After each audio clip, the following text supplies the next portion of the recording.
released into the United States is down 99.999%. That is usually 100%. So I think it's an amazing tribute, and Christy, congratulations, and Tom and everybody else. It's an amazing job, actually. And it was done very quickly. We officially designated Tren de Aragua, MS-13, and the Mexican drug cartels as foreign terrorist organizations, and we're expelling these monsters from our country rapidly and working with the Department of Justice. Pam, you're doing fantastic. Your people are amazing. We're having some judge problems that everybody's reading. We're having some judges that don't like, killers, murderers being thrown out of the country. So I don't know what their problem is, but we have a little difficulty. We won on the basis of a great border and of getting criminals out of our country. That was why we won every swing state. We won by millions of votes. We won everything. Every metric we won by a lot. It was a massive victory, and we won, I think, largely because of this issue. I put this issue as number one issue, and they don't want us to do what we're supposed to do, and I don't think that can be. I hope the Supreme Court is going to fully understand what's going on. We have to get the criminals out of our country, and that's the basis under which we won the election. Core GDP, and this is, you probably saw some numbers today, and I have to start off by saying that's Biden. That's not Trump, because we came in on January, this is the quarterly numbers, and we came in and I was very against everything that Biden was doing in terms of the economy, destroying our country in so many ways, not only at the border was more obvious, but we took over his mess in so many different ways. Core GDP, removing distortions from imports, inventories, and government spending, was up plus 3% when you add it. We had numbers that despite what we were handed, we turned them around, and we were getting them really turned around. Gross domestic investment was a whopping 22%. Now, that is a number that people are coming in at numbers. For instance, I just walked in, I heard Samsung is now, because of the tariffs, they're going to build massive facilities in the United States. If we didn't do the tariffs, they wouldn't be doing that. So it takes a little while to get those facilities built, but they're coming in with big numbers. They're all coming in with big numbers. We have more money being spent than at any time in the history of our country. We're up to close to $8 trillion, I think I can say. And really, it's going to be a lot higher than that. Those are just the ones that we know about. $8 trillion. I'm not going to say, but I'm not sure if Biden did $1 trillion for 4 years, $1 trillion. But we're at $8 trillion for 2 months, because let's give us a pass on the first month. We were sort of getting a little bit used to things, right? But after 2 months, we have $8 trillion. There's never been a number like that. And that includes chip companies, car companies, every form of manufacturing, high-tech companies. Nobody's ever seen anything like it. So $8 trillion. I can talk about gross domestic product, gross domestic investment. I can talk about a lot of things, but to me, the biggest numbers, the kind of numbers that are, and these people are coming in. Our Secretary of Commerce spent the weekend. He went down to Arizona to see what was happening with the biggest chip company in the world. And he said, Howard, you said, you've never seen anything like it. Do you want to just describe what you saw? So they're investing $165 billion in 1,100 acres in Arizona, and they're building the highest tech chip manufacturing, semiconductors, and 4,000 employees. American tradecraft, right? Technicians doing every kind of work. The classic foundation of America is building it. They had 14,000 people. They're expecting 40,000 people to build the rest of their plants and to employ 20,000 people for the rest of the time. This is all driven. You never saw a site like that. And this is all driven by your tariff policies. No chance this be happening without you. It's going to be about 40% of the chip market from that one section, and this is the biggest chip maker. They have 99% of the market. They come from Taiwan, and unlike the CHIP Act, which was done by Biden, where they hand everybody billions of dollars, the thing they don't need is money. They got plenty of money. What they need is an incentive to come in, and the tariffs, they're building because of the tariffs. Without the tariffs, and I like to say, They're building because of November 5th, the election, and the tariffs. But I'm going to be a little more blunt. They're building because of the tariffs, and November 5th gave them the tariffs. So it's amazing when you look. And these are not companies that go out and say, well, we're going to build, we have to go get our financing. Let's go. Like we would, in New York, everybody would look, you get a building site, and then you'd look around for money, you'd look around for financing for 6 months, you'd get your financing. You'd build your building, the market would be good, you'd make money, the market would be bad, it wouldn't be so pretty, you'd have to negotiate, blah, blah, blah.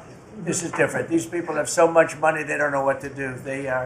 I asked Howard, did they finance it? No, they do it through cash. And they say that site, and they just started, they just announced it like a month ago, and they've already started. He said, I've never seen a site like it, so big. So, you're talking about essentially a $50 billion building. Now, if you build a warehouse for $50 million, that's a big warehouse, Scott. But a $50 billion building, that's a lot. They're building the electric, they've become a utility. And I'm giving them the right to become. They're going to build their own electric, they're going to build their own electricity, which they need tremendous amounts of electricity. They're going to build it themselves. Anything they have left over, they'll hook that into the grid. But the grid is old and they're unreliable and bad things can happen to grids. I said, if you want, you can hook into the grid, but that's a little bit risky. Or you can build your own electricity and become your own utility. And they, I think in all cases, are deciding to do that. So it's very exciting, and we have a lot of things going. We took over on January 20th. These are quarterly reports. We took over on January 20th. The tariffs haven't kicked in yet. I know that, and I don't want this to happen, but I know that China is doing very poorly right now. I just saw some reports coming out, and I don't want that to happen to China. I like the president a lot, President Xi. I don't want it to happen. I was actually saddened to hear it, but they are getting absolutely hammered in China.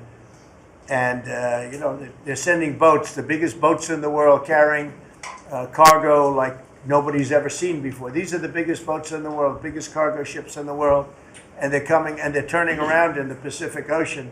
They're doing a big U-turn and going back because they don't want the goods because 145% tariff. But at a certain point, I hope we're going to make a deal with China. We're talking to China, but their factories are closing all over China because we're not taking their product. We don't want their product unless they're going to be fair with us. And that includes intellectual property and other things. There are a lot of things far beyond just buy, sell. So we'll see what happens. But, I was not, because somebody said, well, were you happy? I said, I am not happy. I want China to do well. I want every country to do well.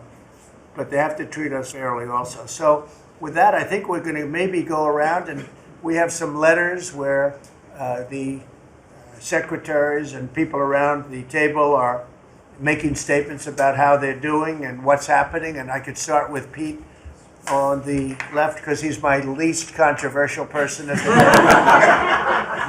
No, they don't know how good he is. So we'll go around the table and you can hear it. And these are cabinet meetings where they're very open and transparent. And I can guarantee you Biden didn't do this. He didn't do this. Go ahead, Pete. Well, Mr. President, I think we're controversial because we're over the target. And like so many things, Mr. President, you inherited a demoralized military that couldn't recruit, that was perceived as weak after what happened in Afghanistan and elsewhere because of Joe Biden. And what we have seen since your election and the inauguration has been nothing short of a recruiting renaissance. Decades, it hasn't been decades since we've seen this kind of recruiting in the Army, the Navy, the Marine Corps, the Air Force. The men and women of America want to join the United States military led by President Donald Trump. And the police, by the way. Absolutely. And fire. I always mention the fire, but the police and fire, likewise they have waiting lists now, and 6 months ago was a disaster. Truly historic. We can barely absorb the volume and retention as well. Men and women in the military who don't want to get out now that they have a real commander-in-chief.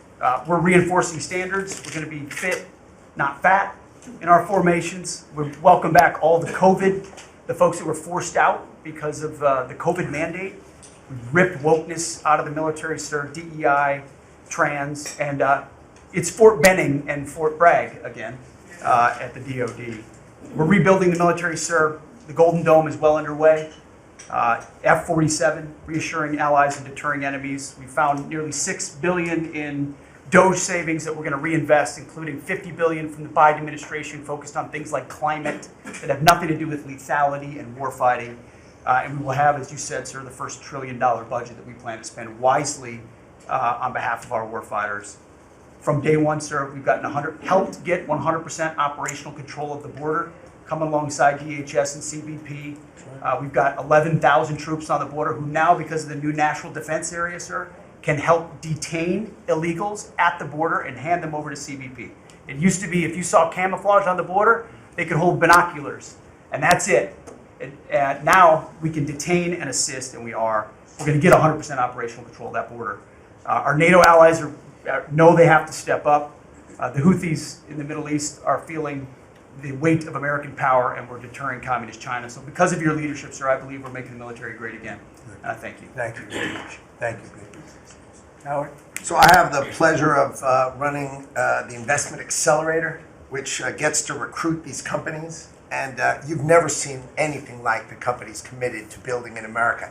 Technology companies have committed over $2.5 trillion to build in America based on your tariffs, right? Sovereign countries all backing, the whole Middle East and all these countries backing their sovereign wealth funds. They all want to invest in America, and they're coming in, again, over $3 trillion committed. So just those two topics, you're at $5.5 trillion. And then you've got the whole pharma industry knows it's got to come home because America pays for all the drugs of the world. So the pharmaceuticals have to come home, right? Autos coming home, industrials coming home. So, we've got to train, and your great Secretary of Labor together and Secretary of Education together, we're going to train the workforce to build America. It's unbelievable. We've got so much, as I travel around, the attention on the Trump Gold Card. I mean, it makes me very popular. Last night, I was out to dinner, and someone came up and said, can I buy 10? And how do I buy 10? And I'm like, that's pretty good. It's $50 million for dinner. So, I was paying for my dinner. The External Revenue Service, right? You've got the tariffs and the hundreds and hundreds of billions of dollars coming in to build the External Revenue Service. That our objective, of course, is to replace the Internal Revenue Service and let those outside countries trading with us, let them pay their fair share to America. And then, of course, you got rid of de minimis. And what happened is these foreign countries were sending in little packages for free and knocking out our mom and pop businesses across America. You put an end to it, and you're going to rebuild the mom and pop and the small business of America. You're their president, and I'm proud to support you. It's very important. De minimis. It's a big deal. It's a big scam going on against our country, against really small businesses, and we put an end to it. Mr. President, so CAFE standards, we have the fuel economy standards on vehicles that are going to go to 50 miles per gallon. We are going to rewrite those standards, bring it down to something that's far more reasonable. Elon's fine with that, I hope. But it's going to drive down. It's going to drive down the price of a car in America, making cars more affordable for families. Also, Biden had the social cost of credit when we build infrastructure, roads, and bridges, adding 3 to 5% on infrastructure costs. We've gotten rid of the social cost of carbon, driving down the cost to build roads and bridges across the country. We have what is called follow the law. So we have so many states and municipalities that don't follow the law. So whether it's DEI, discriminating against Americans, whether they give illegals driver's license, or their sanctuary cities or states, if you don't follow the law, if you're giving license to illegals, if you're having DEI policies, we're not going to fund your projects. So you got to certify in your state or in your city to get road and bridge money or rail money that you're actually following the law, which includes the executive orders from you, Mr. President. We're cutting back funding. We send research money, Mr. President, to universities to do research on more equitable and sustainable transportation systems. Projects that'll use data and public opinion to inform policy and infrastructure and technology benefiting diverse communities, including women and gender non-conforming people. Just stupid wastes of money. We're pulling that money back from universities. We should do good research if we're doing research in universities. And then one last thing, air traffic control.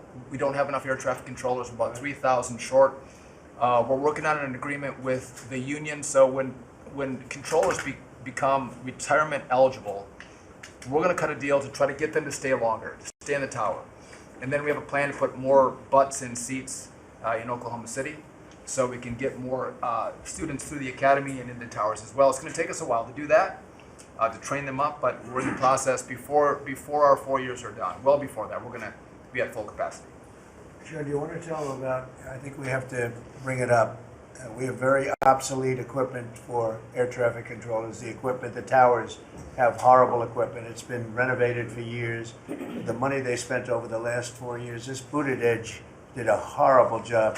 They wasted billions and billions of dollars hooking up wire equipment to non-wire equipment to satellite equipment, and you're not, a third grade student would know it doesn't work. You can't work. And they wasted tens of billions of dollars.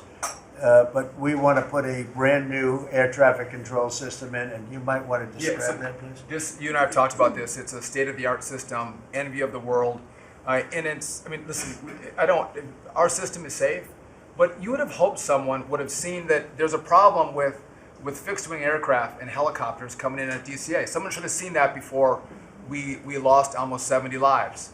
It's our job to look and see that we have an aging infrastructure around air traffic control. And so if we don't build a brand new system, there's going to be failures and people will lose their lives. And so we need the help of Congress to help fund this, but it's going to be all brand new. And after you build a brand new system, we have the bedrock and the foundation to actually build on top of it. But no one has done this, Mr. President.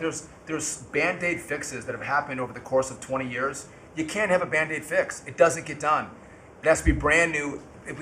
The technology, it looks like it's out of a 1980s movie. Old computers, floppy disks. We're using copper wires, not fiber. So there are great solutions we have available that, and by the way, everyone's sick of their delayed flights or their canceled flights. We have more capacity in the airspace, and if we build this brand new system, what you'll have is more efficiency in the airspace, and it will be safer. So the economy will be stronger. We can have more flights and less delays. So I appreciate your support on that, Mr. President. Rebuilding that is very important.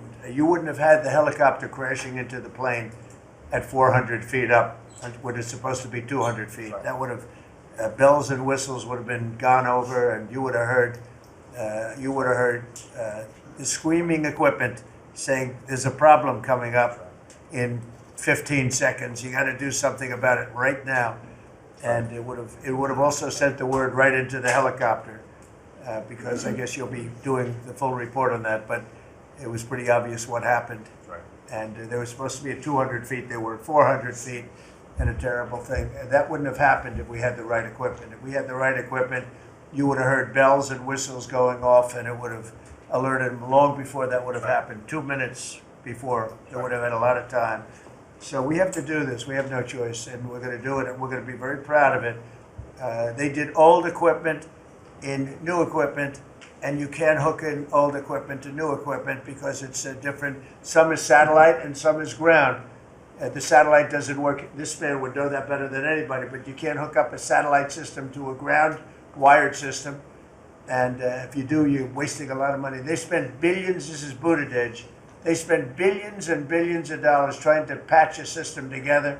They had hundreds of different contractors, and the contractors were all fighting with each other. We're going to have one great big contractor, like the Great Big Beautiful Bill, which is going along very well. I guess I like Great Big Beautiful, but we're going to have one Great Big Beautiful contractor, whether it's maybe Raytheon, maybe IBM, maybe it could be any one of 4 or 5 different groups, but you put one in charge. They're very big, very powerful monetarily, and they give you a guarantee, and they hook up everything. They do every single thing. So they're responsible for the digging of the ditches and the fiber and every single element. And it's one system that's hooked in. It's not all these hodgepodge systems that don't work together. And it's just a shame. It's basic construction, but it's complex stuff. And there are a few companies that do it unbelievably well, and we're going to have that. So good job, Sean. I know that's your That's your big And project. Mr. President, no one has done it because it is complex. It's hard to do because as you're building a brand new system, you have planes taking off and landing, and so because it's complex, no one has done it, and you've given the directive and the support to make this happen. So Well, thank you. ours is gonna be an all-new system. It's gonna all hook up. It's gonna be the same tower is gonna have the same equipment, and all towers all over the country, all over the world, actually, mostly, are gonna be hooked in together. And when there's a problem, when planes are too close, you will hear a sound that's very ear-shattering, and I've heard it, and it's amazing. I mean, honestly, it's amazing. It's real genius stuff, and we didn't do that. What we did was just waste money. You could have just thrown it right out the window. What they did in this last 4 years was disgraceful. Whether it was the border or this, you could name 100 different things. The worst administration ever. Okay. Thank you, Mr. President. Thank you, And Mr. President. Secretary. Thank you. Yeah, Mr. President, thank you. And I think one of the things that I want people to understand about the VA is we're part of the national security interests you have, and you've laid the groundwork for that with leadership and making sure that with the Secretary of Defense and myself, we take care of veterans on two ends, one when they come in and one when they served and have earned the benefits that we have. And one of the things is if we're not doing our job on our end, then the recruitment and all goes down on the other end because we have a full spectrum. That's what leadership is about. What we found, and speaking the last 4 years, is we found an administration that wanted to throw money and people at problems, but they didn't want to put leadership in. They just put money and people at it, and we saw wait times stay the same. We saw issues of suicide rates, death by suicide, not change. We saw a homelessness issue barely go down. We saw disability claims skyrocket when you took place over 250,000 back dislodge, which we're already bringing down almost 40,000 so far just in the last couple of months. But we've also put back what you, and I was in Congress when this happened, and I was glad to see it. The Mission Act is back front and center at the VA. We're actually doing community care. We're actually giving the veteran the choice that they've earned and they've deserved, whether they can get their VA care inside our facilities or in the community. It's their choice. It's VA care. We're going to give them the highest quality care wherever they want to go. Also, we're expanding out options for treatments and others for those that are new. We're experimenting and looking at new counseling ideas, all new drug techniques that we can help with PTSD, TBI, the things that are affecting our veterans right now. But also, we've taken the leadership to take people and bring them back into work where they're actually communicating. They're back in our offices. We put thousands of people back in. We're processing more claims daily than we were in the last little bit, hit 1 million before has ever happened, and we're actually bringing it down. And I've actually taken our deputy secretary, and he is actually handling a strike force now to bring down that disability claim, plus our regular work that we're having done. We've also taken almost $300+ million and taken it out of contracts that we've all heard about so far. We were doing contracts for meeting notes and PowerPoints. And if our folks didn't know how to do meeting notes and PowerPoints, go online and learn yourself. We're not going to pay for it anymore. And we took $360 million and put it back into community care and also our health records management system that we have. We've opened 6 new facilities just in the last little bit so all the media who wants to talk about how we're hurting healthcare, we just opened 6 new facilities. By the way, thank you, you're welcome. As we go from that we've continued.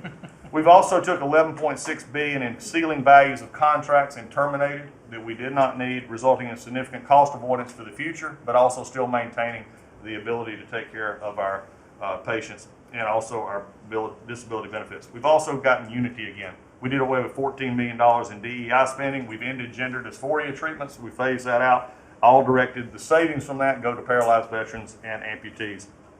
We've also continued to work toward, as you've, in anti-Semitism and also anti-Christian bias that we saw. The biggest thing, though, Mr. President, I wanted to state, is you told me when you said for me to take this job, you said take care of my veterans. Well, we've done something in taking that step forward. The veteran is back first at the VA. The VA is not about itself anymore. We're not a self-feeding animal. It's about a service organization that takes care of one of the best that we have, and that's our veterans. And that one, Mr. President, we're just getting started. Thank you, Doug. How are you doing with the suicide rates? We're getting, it's tough, Mr. President. That's something that we're looking at. This is something that we've had $588 million has been spent over the last, especially 4 or 5 years to be prevention, and yet the number stayed at 17 or 21, wherever you want to have it. We're now opening that back up, taking in nonprofits. We're bringing in others who have things that are actually looking at. I've worked with Secretary Kennedy and others on the idea of we're opening up the possibility of psychedelic treatment and others that give us an opportunity. We got to research it, make sure it's good, but it's opening up that possibility. And I think, again, veterans are understanding now that we're putting them first. When I go to these hospitals, they're actually coming up saying thanks. We're back in where we need to be, and we're seeing a workforce development. So suicide is going to come down. It's also going to take some transition stuff that your Secretary of Defense has been very helpful on. We've got to transfer them out of the military so they come to us better, but we're working on that. Good. Very good. Thank you. Jameson? Mr. President, it may come as a surprise, but this has been the busiest 100 days in the history of the office. In history. In This is the biggest deal ever done. If you sold IBM, ExxonMobil, and 5 other companies together, it's peanuts compared to what we're doing. This is the biggest deal ever done financially in the history of the world. And I think we're doing great. You're going to see some big, big results. Go ahead. And I'll just say something that Secretary Duffy said in his context, because it's complex, no one has done it. So this is something, a reordering of global trade that hasn't happened since the end of World War II. And it's long overdue because we've seen manufacturing offshore under the old global trading system. When the net result of the global trading system is that all the manufacturing goes to Asia and other places, that's a system you have to replace, and that's what you're doing. They said you wouldn't be able to do global tariffs. We did it. They said everyone would retaliate. No one retaliated outside of China. They said no one would come to negotiate. We're talking to dozens of countries. They said no one would have offers. We have dozens of written offers. We have lots of countries in this week. This is like a break for me to come. And not sure. With all the countries that want to negotiate. They all want to negotiate. They want to make a deal. Don't zoom in on this. This is like a tracker, right? We have all these columns of which countries have come in, when we started negotiations, who gave us an offer, are we in technical talks, and when do we expect to have deals done? Those are some weeks out, but we're working very quickly on this. Thanks to you. Thank you, Jameson. You're going to have a lot of fun for the next 3 weeks. Michael, you have anything? Mr. President, the last 4 years, the world experienced a total lack of zero leadership under Biden, and then we've had 100 days of your leadership with respect, with strength, starting with there'll be all hell to pay if you don't let our people go. Dozens, over 40 Americans have come home under your leadership. Far more terrorists are no longer threatening the homeland under your leadership, pulling all of these agencies together, including the evil individual responsible for the Abbey Gate bombing, and to sit with the 13 Gold Star families, and you showing that follow-up and that justice has been incredible. But pulling this great team together, Mr. President, everything from revitalizing shipyards to cyber to space, that takes this entire team working together. It's an honor to serve you in this administration, and I think the world is far better, far safer for it. Thank you very much. The Abbey Gate is really important. This was a horrible thing. Destroyed the image, frankly, of the Biden administration. What happened there was a disgrace. It should have never happened, and Pam is working very much on prosecuting that person. We have the person, and he'll do well. I have no doubt about it. Thank you very much, Michael. So the CIA, I don't know, Ratcliffe, I don't know if he's going to say anything.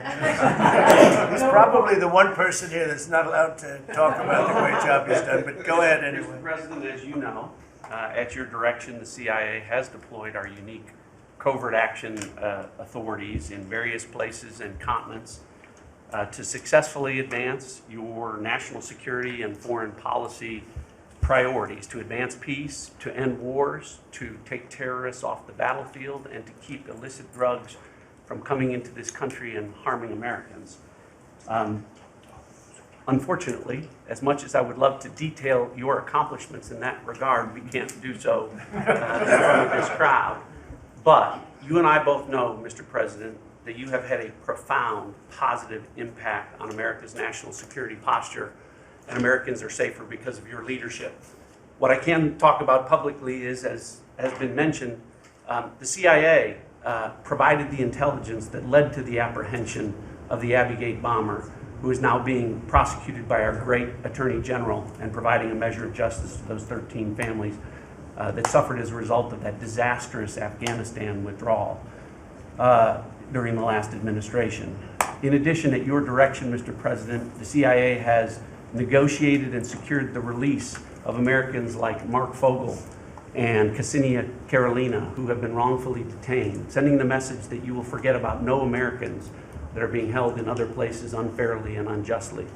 And finally, Mr. President, the CIA is being restructured at your direction to focus on our core mission and to eliminate the well-documented politicization that has taken place in the intelligence community from bad actors in the past, to focus on our core mission and to make America safe again.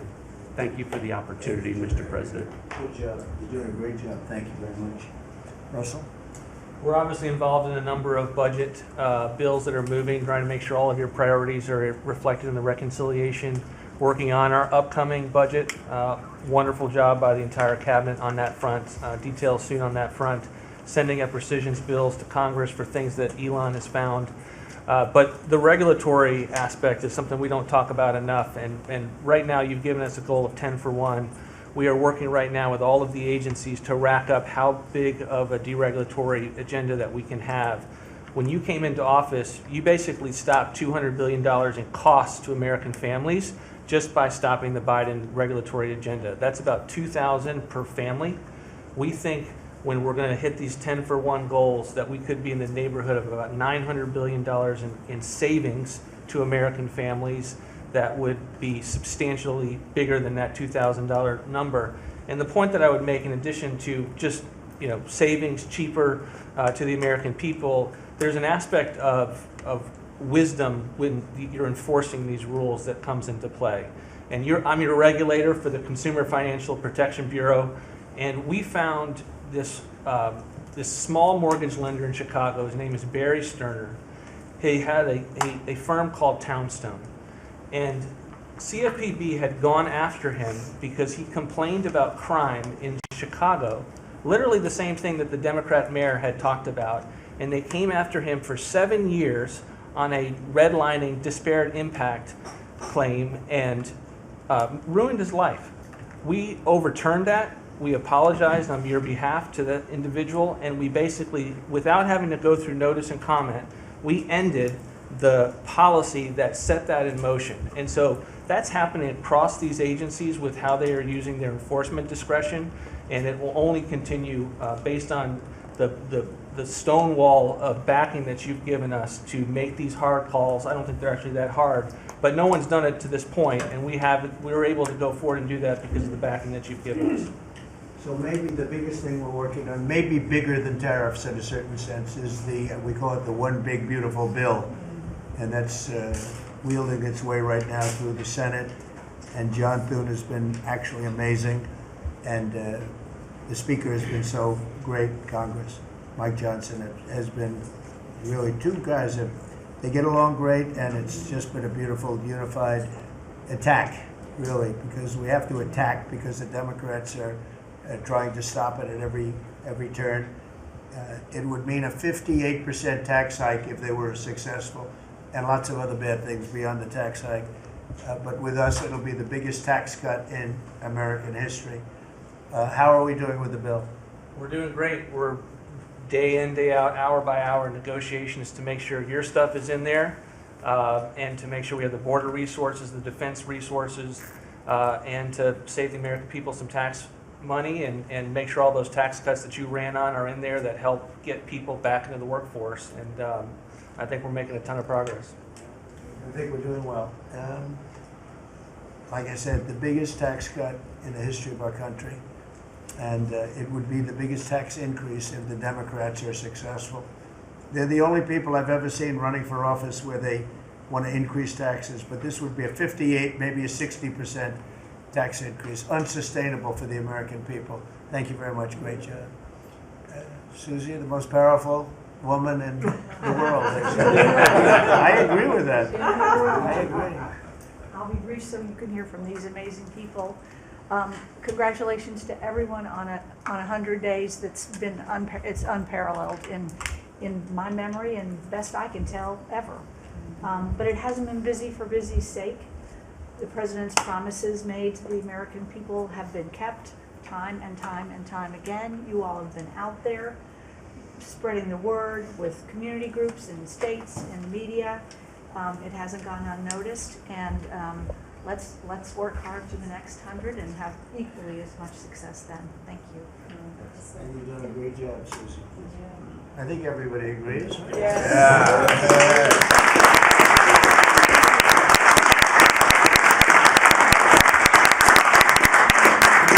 you have anybody that disagrees, please. In front of the media. Please raise your hand if you have the courage to do so. Anyway, go ahead. Yes, sir, Mr. President. Thank you. And you made it very clear that you wanted to put America first. And also from day one, you wanted to make housing affordable again, because we do have a housing affordability crisis in our country. And so at HUD, we've been cutting all the red tape and bureaucracy as it pertains to housing affordability and unleashing creativity of our builders and developers around our country and restoring local control. We took down the affirmatively furthering fair housing rule, as you know, which was a zoning tax from Washington. So no longer will Washington be picking winners and losers, but localities and elected officials in different states and cities will have that flexibility. Also, you alluded to securing the border, and such a great job has been done with all of our partners at the table. And at HUD, we want to make sure that the resources that we have now, which is American taxpayer dollars, in the Biden administration, they prioritize illegal aliens over the American people. And so we signed an MOU with Secretary Noem at DHS to make sure that HUD-funded housing only goes to American citizens, and no longer will it go to illegal aliens coming across our border. We have about 9 million people living in subsidized housing in our country. 59% of illegal alien families use some sort of welfare program, costing us $42 billion a year. And so we have prioritized American and American people only to live in HUD-funded housing. And also to make housing affordable, we also signed a partnership with Secretary Burgum at DOI to use underutilized federal lands, as you campaigned on and promised, to identify those lands to build affordable housing in our country so that people can realize the American dream. We also restored biological truth, as you did in sports. We have the equal access rule at HUD, which we took that rule down to ensure that at women's shelters, that those that enter those shelters would be of the same sex, and that we will protect the ladies of our country. No longer will those that identify as women but are not women be able to enter our shelter, so that we can protect the ladies that we serve. Along with our DOGE task force, we identified over $2 billion in savings. At HUD, $260 million at HUD were just in contracts, $4 million were DEI. And so we took those contracts down and de-obligated and sent back $1.9 billion back to the Treasury for the American people. Again, we want to be good stewards over the American taxpayer dollars. And so, Mr. President, thank you for your leadership in this. And we have a tremendous team at HUD, and I'm so grateful to be part of this team around this table to take care of the American people. And I consider it a great honor and humble to do so. Good job. Yes, sir. Thank you. Yes, sir. Appreciate it. Brooke? Well, I'm not sure if anyone's heard, but the price of eggs is down. I know it's news. Listen, sir, today on as we celebrate the 100th day, I think that it's just such a joy and an honor to continue to do this work. So thank you for that. We have been obviously very focused on the cost of groceries, specifically eggs led the way, as you have so eloquently discussed over the last few months, and we're holding tight on a very significant decrease, which is great, and investing where we need to there. As I mentioned before the press came in, we have had a massive issue with Mexico on water, getting water to our farmers along the border for decades. When I worked in Texas 25 years ago, we were fighting with the Mexican government over the water then. You got involved about 2 weeks ago. That evening, I started conversations, and as of just a few days ago, thanks to Secretary Rubio's great deputy secretary and I, have been negotiating, and we hit the best deal I believe, in history on behalf of our farmers, and thanks to your leadership and your strength on that. And that's a really big deal long term for those farmers in the southern part of the country. On the energy side, I know we've got Secretary Burgum and his partner, Secretary Wright, but we often forget that agriculture has a major piece of the energy dominance agenda, not just timber, not just minerals, but biofuels. So we continue to support that great leadership coming from those agencies and doing hopefully our part as well, and they've been incredible in that. Our farmers have been hurting under the Joe Biden administration. There was a 30% increase in the cost of input, so the cost of doing business for these farmers over those 4 years. When we left the White House the first time 4 years ago, we had a $0 trade deficit with our agriculture products. After 4 years of Biden, that hit $50 billion because they just didn't make an effort. And so obviously that's $50 billion less dollars at a time of very thin profitability for our agriculture community. So the Congress passed because the last administration didn't get a farm bill done either, the farmers were hurting there. So Congress stepped in. I say all that and basically said $10 billion to move out. USDA, fastest in history, that money went out to those farmers that couldn't make plant their crops. And so I'm really proud of that, and you'll hear a lot of that from the farmers today, that this USDA is moving more quickly than any ever before. And we're not organizing money based on the color of skin and other ways, which was how the last administration was moving out. We have canceled $6 billion in contracts thanks to our great friend Elon Musk and his Doge team. A lot of those were DEI, gender, studying transgender mice. Who knew? The racism and pest management, we've canceled all of it. We're going through a major restructuring. USDA is one of the biggest agencies. It's sort of a catch-all. And we're really, really downsizing and aligning around putting farmers first, which is really, really important. A big part of USDA, though, is food stamps. It is perhaps one of the largest, if not the largest, welfare program, and it's a supplemental nutrition program. Secretary Kennedy and I have been working very closely. We were in Texas yesterday talking about nutrition and agriculture. You can't make America healthy again without your farmers and your ranchers as your partner. So ensuring that our food stamp program and those at the bottom end of the socioeconomic ladder really have access to nutritious foods as we're facing an obesity crisis and a chronic disease crisis, which I'm sure Secretary Kennedy will touch on. And the final thing I'll say is this morning, Secretary Noem and I, together, and I brought a picture because I think this is important and it goes to why we're here. This is a South Dakota ranching family named the Mods. They are a fifth generation ranching family. Charles Mod, in his 30s, bought the ranch from his granddad, I'm going to show the press, when he was 17 years old. Those beautiful children, Lyle and Kennedy, his wife Heather. Under the Biden administration, they had, of their several hundred acre operation, they used about 20 acres and had a fence that had been there since 1910 when their family took over the ranching operation.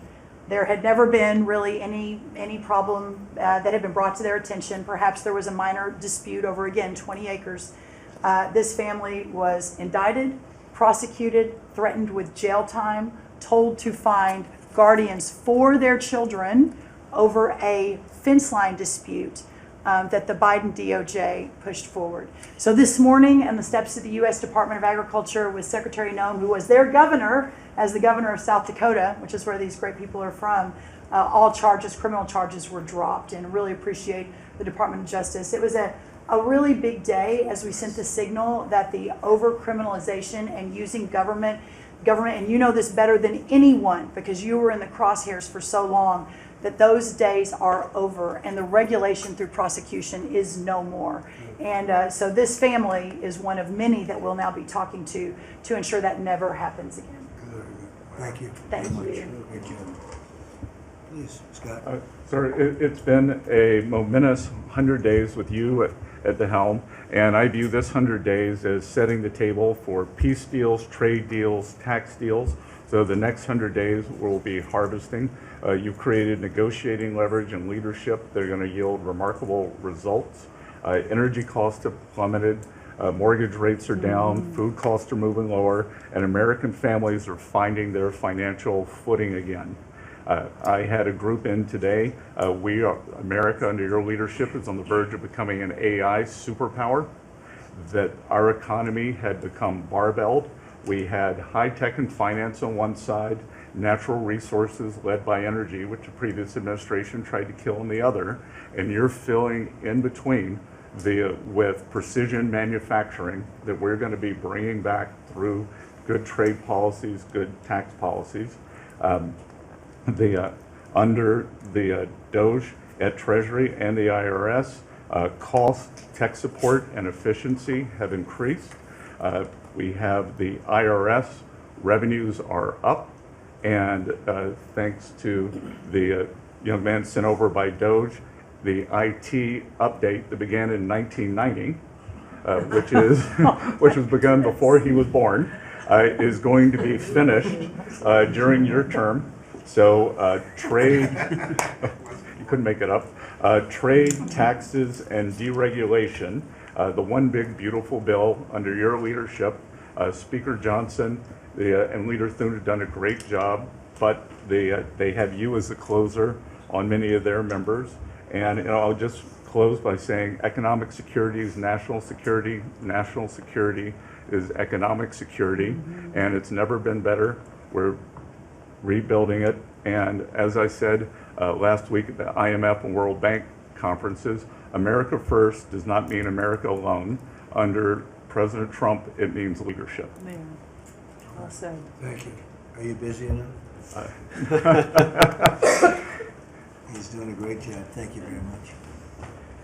Mr. President, thank you, and thanks to the cabinet. So, at the risk of insulting everybody else at the table, I believe that I am the youngest member sitting at the table. And, it occurred to me that from the time that I was born to the time that Donald J. Trump was inaugurated just a few months ago, we went from, again, 40 years, we went from the world's manufacturing superpower to one in which we depend on the People's Republic of China to make the things that we need.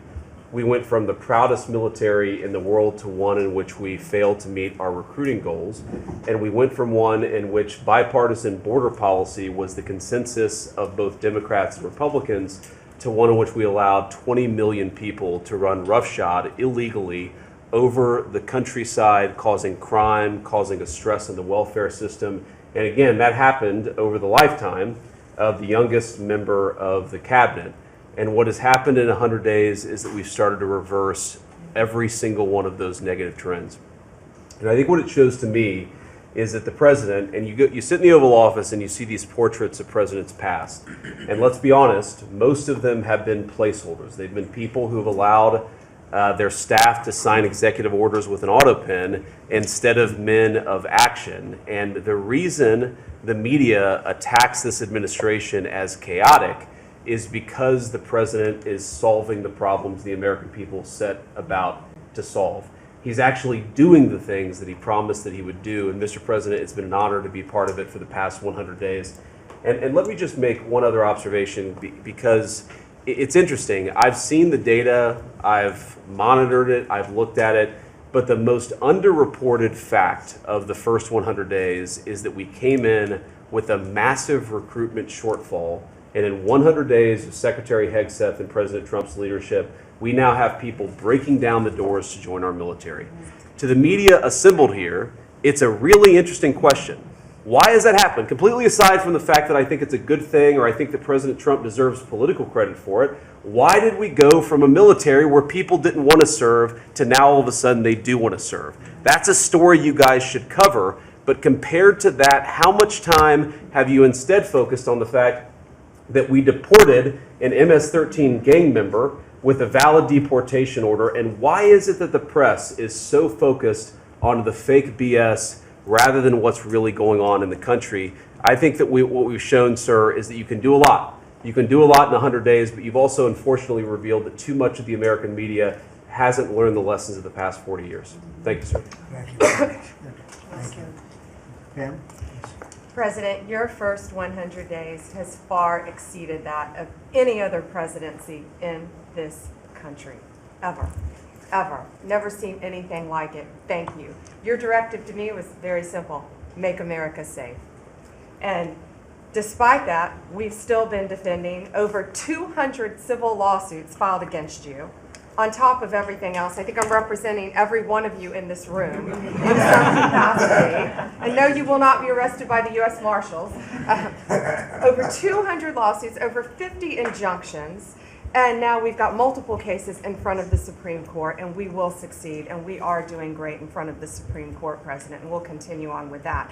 I was at DEA yesterday, and they said to me, you, Donald Trump, have taken the handcuffs off of DEA agents. And as a result of, since you have been in office, President Trump, your DOJ agencies have seized more than 22 million fentanyl pills, 3,400 kilos of fentanyl since you've been your last 100 days, which saved, are you ready for this, media? 258 million lives. Kids are dying every day because they're taking this junk laced with something else. They don't know what they're taking. They think they're buying a Tylenol or an Adderall and a Xanax, and it's laced with fentanyl, and they're dropping dead. And no longer because of you, what you've done. ATF, since you've been in office, President, along with DOJ agencies, seized 14,500 guns off the streets. Why aren't people reporting that? 651,000 rounds of ammo. That's up 151% from 2024. That's keeping America safe. We've rescinded death penalty. We are now seeking the death penalty on cases. I'm signing death warrants. We are going after terrorism. We are going after arsonists. Whether you're burning Teslas, we've arrested 9 people so far in 7 jurisdictions, no negotiations, 20 years in prison, or you're burning down the governor's mansion in Pennsylvania. We will be there to protect you. And I've been talking to Governor Shapiro, and he greatly appreciated you reaching out as well. ISIS terrorist, we got one in New York, right around the corner. We got an ISIS terrorist in New York. We have an October 7th task force. We just broke up a huge human trafficking ring by the Sinaloa cartel. 1,000 pounds of methamphetamine on our streets. Ton of fentanyl, 20,000 Molly pills. Those are the drug of choice among at clubs and bars for young kids. They were fake, but you know what they had in them? Fentanyl. That's 20,000 lives saved because of you, right there. We brought back 29 cartel members from Mexico at your direction, and one killed the Kiki Camareno, a DEA agent, in 1985, and many of us got to talk to his widow and his son, who is now a judge. And they started crying. They have tried to get that guy back forever, and thanks to so many of you in this room working together, they have justice. They were crying on the phone because of what you did, President Trump. Thank you. We're going after anti-Semitism. We're unleashing everything you told us. No more DEI, no more weaponization. We have rescinded, as I said, 200 policies. And I could go on all day long, but we are doing everything in our power to keep America safe at your direction. Thank you. Thank you, President. You're really doing a great job. Thank you very much. Okay, let's go. Nice to see you, Mr. President. Well, first of all, I think what you've heard amongst this team is the leadership, because it's given us the latitude really to collaborate amongst each other, not only in this room, as Jameson mentioned, we kind of get a break for a couple of hours here, but we stay in contact actually every other day that we're working for you. And I think what that says is, I was speaking to, for instance, the Farm Bureau of Texas yesterday. I'm not the Ag Secretary, but it matters to the workforce. I'm working with the other secretaries, Lutnick and McMahon, on education and the workforce investments that you've asked me to do. Because as you've come in and negotiated these great repatriation of these companies and the investments, we're going to need that workforce to build back this economy. And I couldn't see that more as I've kicked off my 50-state tour. We've been in 5 states so far. We'll finish all 50 states by the end of the year. And what we're talking to is the American workforce and these companies about what the market demand is. That's the difference, that we finally have made that connection. What do they need? How quick do they need it? And how fast can I get these either apprenticeships toward that million that we've put that lofty goal? We've already added 80,000 new apprenticeships already just since January. So at the Department of Labor, that tour is kicked off, and I couldn't be more honored to be on the ground and see my colleagues that we're passing in the skies, but we're on the ground together because we're all collaborating together. One of the things that we're talking about, illegal immigration, I have put states on notice. I warned all 50 governors that if they continue to reward illegal immigration by treating unemployment benefits as a handout, they're going to lose their federal funding as well. We can no longer continue to give unemployment insurance to illegal immigrants, and so I've let those governors, and I sent out that letter last week. We also eliminated discriminatory DEI offices within the department, specifically the Office of Federal Contract Compliance Programs. Most of our federal contracts were really just to focus on DEI enforcement. We were really punishing a lot of these companies. If they weren't compliant, they weren't going to have a federal contract. We've let go of that program completely. $4.4 billion in unspent COVID funds came back to the Treasury from the CARES Act. Billions were collecting thus in these coffers, in the state coffers. We've asked for that money back to return to the Department of Treasury. We saved $250 million by canceling America Last, is what I call it, foreign handouts, including funding for things like transparency and accountability for Uzbekistan cotton industry. It doesn't make sense that we're funding, these foreign, and thank you to DOJ and to the government efficiency, what we have found with the fraud that we're seeing. I mean, some of these things are so ridiculous, you can't believe it. No, I write them down and I read them more Uzbekistan than once. I'm like, this can't be true. Yeah, it doesn't It make sounds sense. like a comedy sketch. That's right. And so again, with the executive order preparing Americans for high-paying skilled trade jobs of the future, that's our goal. The trades is where we're being focused, but all companies, and we want to make sure we're on hand for that. And what I want to say is thank you to government efficiency, because you asked us when this transitions out, will our departments and our agencies continue that government efficiency? And I think that we surpassed that in the Department of Labor.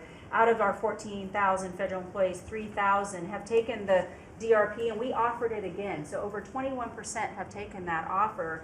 And we'll keep our critical workforce, MSHA, OSHA, and wage and hour, and make sure our workers stay safe. So with your leadership, Mr. President, I couldn't be more honored to serve. I know we were probably the last to know each other, but we're getting to know each other well. And the team that you have assembled is really an honor to serve with. So thank you, Mr. President. Thank you. You're doing great. Thank you very much. Chris, please. Mr. President, you ran on unleashing American energy, and 100 days have shown the tremendous impacts that can arise from the unleashing you have enabled. I'll hit a few highlights. Number one, oil, gasoline, and diesel prices are the lowest they've been in years. How does that happen in 100 days? That's a messaging. Your message that we're pro-energy. We're not against energy, we're for it. That sends a message to the marketplace that supply is easier to grow now and supply will be coming. And that's already led to tremendous savings for American consumers across the country. And we need not only more affordable energy, but we need a lot more energy. One highlight I think a couple of us have touched on is AI. This is a new emerging critical industry that's very energy intensive. It is not acceptable for the United States to not be the leader in AI. We must win the AI race and lead in that, and that's going to take a lot more energy. If you had not won election, we would not have won the AI race. Full stop. Energy would not have been there to enable us to win. Reshoring of manufacturing. These trillions of dollars you led off with, it's going to come back to our country to make chips, to make steel, to make automobiles, to make artificial intelligence, to make all of these industries we've outsourced. That's only going to be possible with way more American energy. But we have that energy. We have those resources. We have those businesses. We have those capitalists. We just need to stop standing in the way of them and follow the lead you've set, which is to enable them, not to subsidize them, not to help them, to enable them to invest American money and create American jobs here. Regarding our balance of trade, the second largest export of the United States is liquefied natural gas. Second fastest. In the next few years, it'll be our largest export in our country. But yet, 18 months ago, the Biden administration had said, we're going to stop issuing permits for new LNG export terminals. That's just nuts. That's a great competitive advantage we have, huge balance of trade driver, a huge industry just coiled and ready to go. I just came back from Poland last night. They are thrilled that America is back in business again and that the rest of Europe can get off of Russian energy and can enable their own economic growth with secure, reliable, affordable energy from the United States. Also witnessed the signing ceremony for a deal between two large American businesses to build a huge nuclear power plant in northeastern Poland. The first of this design built in Europe. It'll be the first of many. I spoke with many other nations over there. They want to buy more American gas. They want to get American technology. They want to have a partnership with us. And they shared the message I delivered to Europe in my keynote remarks is that unleashing energy is the way you make your society safer, more prosperous, more free, and that these sort of over-the-top climate alarmism doesn't do anything to help the environment of our world, but it does impoverish people, it does reduce the security of your nation, and it makes you weaker. I think that's a constant message many of us around this table have brought to Europe. We want our friends in Europe standing up again and leaning in. A lot great is happening under your leadership. We're unleashing consumer products that Americans wanted to buy that Biden was making illegal. I'll be in Georgia on Friday at Renai's manufacturing plant. Tankless natural gas water heaters. Incredibly popular product. They almost became illegal. The return of common sense is incredibly welcome across this country, across the world. And back to Elon, that extra thing, we're going to deliver all of this with less people, less money, less burden on the U.S. taxpayers. Not smaller departments and smaller services, better, more thoughtful services done more efficiently and smarter. The way you'd have to run a business. We've got to get our fiscal house in order, and you and the people around this table are making it happen. Thank you, Mr. President. I'm honored to be here. Great job. Thank you very much. Please. Yes, Mr. President, you are 100% correct. The border is 99.99% safe, under control. You have completely reversed the entire situation. In fact, the day before yesterday, I was down in El Paso, and those Border Patrol agents are so impacted by how you have changed things in a year. They have put up huge pictures that say, under the Biden administration, the mobs of people that were pushing through razor wire and trampling children, and the chaos and the violence that was happening at that same location, they have a picture there that says, this is what the Biden administration looks like, and this is what the Trump administration looks like. It's peaceful. People who do business between Mexico and America are coming through. They're doing it legally. They're following the law, and it's all because of what you've done and what you've empowered them to do. The recruitment for Border Patrol is through the roof. For ICE agents, they want to be a part of ICE because they recognize they actually get to do their jobs. I have the Coast Guard too. Coast Guard recruitment is up over 20% just in the last 60 days. Everybody wants to be a part of what the heritage is of this country. We've repositioned the entire Coast Guard fleet to focus on border and drug interdiction. As we've secured the border, the cartels have gone to the water and are going out in maritime waters to move their drugs into this country. The Coast Guard just in the last 2 months has taken into custody over 126 tons of cocaine, millions of doses of fentanyl. It's just amazing. And the aliens that they are deporting is incredible too. We've been working with all of them. The one thing that I want to point out is the fake news has been saying that Biden deported more people than you. And it's an absolute lie. And they're letting the Biden administration get away with manipulating and cooking the books. What they're counting for the Biden administration is every single person that came to that border that they processed and let into this country. They're allowing Biden to say that was a deportation, just by processing somebody and letting them come into the country. It's absolutely false. It's not true at all. You have deported over 250 known terrorists. You've deported thousands of foreign terrorist organization members and gang members, hundreds of thousands of people that were in this country illegally. We've collected $30 billion worth of tariffs through CBP, and we've also collected millions and millions, hundreds of millions of fines and penalties from people that have overstayed here in this country. So I just want to thank you. You've been a game changer. I want to thank Pete for his leadership at DOD and what they've done. I want to thank Marco for his diplomacy and getting us travel documents into these countries. Mexico has finally come to the table and now is going to take a lot more people that we're able to send back to that country. And the president of Mexico told me, sir, she turned around over 500,000 people in Mexico before they ever reached our border. We should be counting those as deportations because they never even made it to the border because she turned them around because you forced her to. So those are all people that never even came here because they got the message because you were so aggressive. So thank you for what you're doing. And every day we get to get up and do jobs that matter. And we appreciate Tom that. Holm is doing a great job. Oh, yeah, Tom's a great messenger for us. He just, Great. yeah, he's hardcore. Yeah, thank you. He is hard. Yeah, he is. No question about it. Kelly? Mr. President, it's such an honor to serve in this administration, and on behalf of Main Street America, for our 34 million small businesses that make up 99% of all businesses in this great nation, I have to tell you, under your leadership, Main Street is open for business again. They're thriving and they're investing. And the data that we have at the Small Business Administration, the loans that we're putting out, a record 26,000 loans in your first 100 days means that 2,000 small businesses each week are receiving that funding, that investment in the future. Small businesses create 2 out of every 3 new jobs in this country, and we've already seen under your leadership the jobs economy is back, manufacturing jobs are back.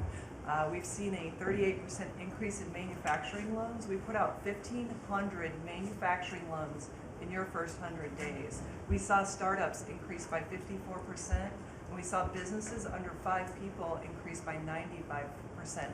So your leadership on the economy matters to every region of this great nation. I'll tell you on the manufacturing front, I'm out on a national manufacturing tour.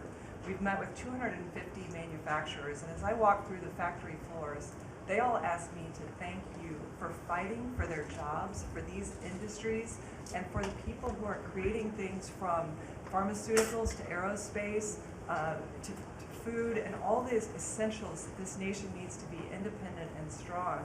And to that end, I'm working with Congress. We'll be announcing tomorrow an upsizing of our manufacturing loans to make sure that that economic engine, because 98% of all manufacturers are small businesses. It's incredible to walk through these factories that are really creating what you had in your first administration, the blue collar boom. It's now a new collar boom because it's the intersection of technology and manufacturing and what they can create for our war fighters, for our aerospace, for pharmaceuticals, with less than 300 to 500 employees, sometimes 100 employees. I was at a factory in Georgia on Monday that is creating machines to help with the Iron Dome in Israel. Less than 50 employees.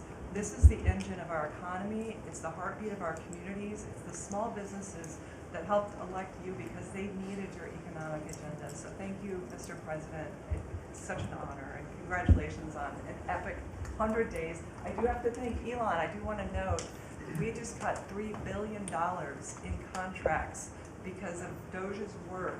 That's $3 billion that hardworking families that won't have to work until April 15th to pay for the waste, fraud, and abuse that we continue to find in this government on behalf of taxpayers. So again, thank you, Elon. Thank you. Great job, Kelly. Thank you very much. Elon, I love the double hat, by the way. Yeah. He's the only one that can do that. Get away with it. Well, Mr. President, you know, they say I wear a lot of hats. And as you can see, it's true. Even my hat has a hat.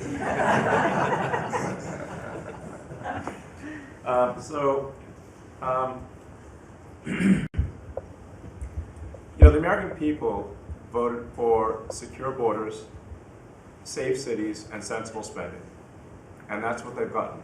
A tremendous amount has been accomplished in the first 100 days. As everyone has said, it's more than has been accomplished in any administration before, ever, period. This portends very well for what will happen for the rest of the administration. I think this could be the greatest administration since the founding of the country. Well, we all want to thank you for your help. You really have sacrificed a lot. Been treated very unfairly.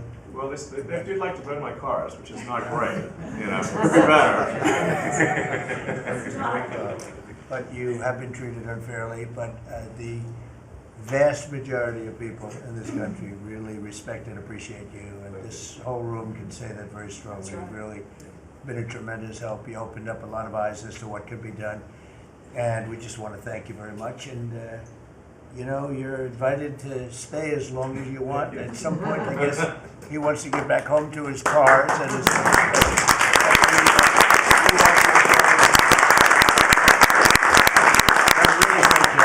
You've done an incredible job. $150 billion. Think of that. Yeah. It's 160 now. Yeah. Yeah, Yeah, 160. good counting. They said, oh, it could have been more. And a lot of stuff is being worked on. That number could be doubled and even tripled. A lot of things are being worked on that we don't count yet because it's not quite there. But you've done a fantastic job, and we appreciate it very much, Elon. Thank you, and it's also an honor to work with your incredible cabinet. I just like to say thank you, everyone. It's great to work with you. Thank you very much. Thank you.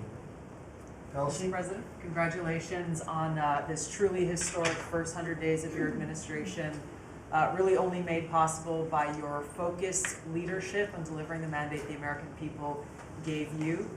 You've empowered all of us to deliver that mandate, and I'm grateful to have the privilege of leading the intelligence community towards ending the weaponization and politicization of the intelligence community that's gone on for far too long. And building out what is truly a lean and agile and effective intelligence community that is helping you deliver that promise to the American people of safety, security, and freedom. So, Mr. President, I'd like to highlight just 3 of the areas where we are helping to support your leadership and your work in making America safe again and bringing about these changes. First of all, because of your designation of cartels as foreign terrorist organizations, I took immediate action with our National Counterterrorism Center to prioritize their focus on those terrorists and gang members who are trying to enter our country through legal or illegal means, and to seek out those who already are here in our country because of the Biden administration's 4 years of open borders. We've been working very closely with your great Attorney General's team at the DEA to get these known cartels into our systems, to be able to stop them at the border, and turning over names to Department of Homeland Security and the FBI to be able to find those who are already here in our country. Just the other day, we found 700 alien terrorists who have ties to MS-13, Tren de Aragua, and the Sinaloa cartel. Just yesterday, our NCTC identified almost 600 individuals with ties to other terrorists who came through our borders illegally, claimed asylum, and under the Biden administration were paroled here within our borders. Secondly, Mr. President, like too many organizations in the federal government, the ODNI has become very bloated with too much waste and abuse going on within the organization. We've done a few immediate steps. We are doing more. The ODNI is 25% smaller and more lean today than it was when I walked in the door and when you took office. Secondly, we have just this morning actually shut down a human capital office. As soon as you issued the executive order to stop all DEI activities, we did that, shut down the DEI office. We discovered this human capital office that was essentially a slush fund for DEI initiatives, hidden under the guise of human capital, that closed down this morning, saving taxpayers $150 million. We'll soon be announcing an additional $2.6 billion in savings with other programs and contracts that do nothing to ensure our national security interests. And lastly, we're working every day to hold the deep state accountable, to end the politicization, weaponization of the intelligence community. This past week, I sent 3 criminal referrals for illegal and unauthorized leaks to the media of classified intelligence for prosecution. We have 11 more that are under investigation. We've revoked, at your direction, 67 security clearances, and we continue the work of declassifying documents, as we have already around JFK assassination. We have more coming for the assassination of Bobby's father, Senator Kennedy, and MLK assassination. And we continue our extensive investigations around exposing the very serious issues we have related to election integrity, illegal abuses of FISA, Crossfire Hurricane, and others. Mr. President, under your leadership, we are working every day to bring about that transparency and accountability that the American people deserve. So thank you for the opportunity. Great job. Thank you very much. Lee? Mr. President, at the Biden EPA, the Green New Deal was raging. At the Biden EPA, we saw billions of tax dollars burning. At the Biden EPA, we saw industries suffocate. But at the Trump EPA, the Green New Deal is dead. At the Trump EPA, we know that we can both protect the environment and grow the economy. I had 13 pages of accomplishments from our first 100 days in here, and in it, part of it is 100 environmental accomplishments at the Trump EPA. You don't have to take my word for it. We released it to the media this morning. Every single day that President Trump is in this office, there will be a major environmental accomplishment. Every single day of the Trump administration. At the Trump EPA, we're also launching what is the largest deregulatory action in the history of the country. We're going to be giving our director of the OMB a whole lot of work because we inherited a big mess from the Biden EPA. And working with Elon and Doge, I've canceled now $22 billion worth of grants. Now today is a special day for many reasons. The biggest reason why we're here is that this is the 100th day of the most consequential, historic first 100 days in the history of this country. Today, while we're here, the House of Representatives is voting on Congressional Review Act bills, considering the EPA waivers that were given to California's tailpipe emissions, where California set their own standards. But there should be one national standard, and right now, Congress, on the House side, is going to be voting on that today. On a personal note, while this is a bit outside of the EPA jurisdiction, today is my last day serving in the United States Army. And I first signed up towards the end of the 90s. And I've had a chance to see a lot of national security teams over the course of the last 27 years. There has never been a national security team ever assembled that had the backs of our warriors like this national security team right now. And we have never had a president so deeply committed towards ending foreign wars instead of starting new ones. There's a reason, Mr. Vice President, why everyone is racing to join our Department of Defense. We have a Secretary of Defense who, with all due respect to our great president, would probably rather be swimming with Navy SEALs right now, be running somewhere in the Middle East with our service members. And from our Secretary of Defense to our Secretary of State, our Vice President, and more. I just want to say thank you as a veteran of our military for assembling what is the greatest national security team that I have ever seen in my 27 years associated with the United States Army. Has Pete signed off on this retirement leave? Is that...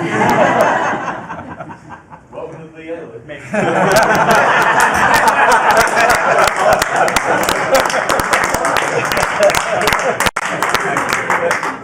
Thank you for your service, Lee. Yeah, thank you. You're doing a fantastic job. We appreciate it very much. So, well, Mr. President, I don't think I have ever worked so hard to try to fire myself. We're certainly making great strides in that. We've reduced the folks over at the Department of Education by about 50% now through our RIF program, and so we've closed a lot of the district offices, consolidated, so there are a lot fewer people working a lot more efficiently in the Department of Education. The commissioners of education in every state, and I was at a meeting with them not too long ago for not only our states but our territories. They are thrilled with the opportunity now to be able to have more control over the education in their states, to get rid of a lot of the red tape and regulation that's kept them from doing what they're doing. So we're seeing, I think, great improvements. We'll see test scores, I believe. It'll take a bit for them to be able to go up, but I think now that they're going to have the opportunity to put in their own programs, we'll see that grow. At the same time, we've been focused on higher education for our universities. We've returned proper enforcement of Title IX protections to schools. We have stopped funding to Columbia, for instance, and some other schools for not only Title IX but Title VI infractions. And those are moving along. I think we've brought people to the table. They know that you're serious. You meant what you said. They're going to make changes. They're making their campuses safer again. Anti-Semitism was just out of control in many of our universities.